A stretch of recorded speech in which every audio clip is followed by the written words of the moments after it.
मुंबई में एक बहुत दुनिया के अमीर तरीन आदमी का बहुत लंबा घर है, बहुत बड़ा घर है ना, वो वक्फ का दिला दो ना हमको। महाराष्ट्र में असदुद्दीन ओवैसी ने एक मर्तबा फिर कहा कि मुंबई में वक्फ की जमीन पर दुनिया के अमीर तरीन शख्स का घर बना है। मतलब अंबानी का घर यतीम खाने पर बना है।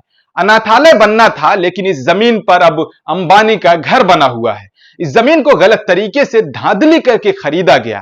इसी पर तंज करते हुए असदुद्दीन ओवैसी ने कहा कि हमारी जमीन हमें वापस दिला दो। असदुद्दीन ओवैसी ने बीजेपी और कांग्रेस पर पलटवार करते हुए कहा कि कांग्रेस और बीजेपी वाले इस मुद्दे पर खामोश रहते हैं, चुप रहते हैं, बिल्कुल भी नहीं बात करते। कोई नहीं बोलेंगे, नहीं, उसके बारे में नहीं बोले। अरे क्यों नहीं बोलते? वो यतीम खाने के ऊपर, जो दुनिया का अमीर तरीन आदमी है, यतीम खाने के ऊपर अपना घर बना लिया।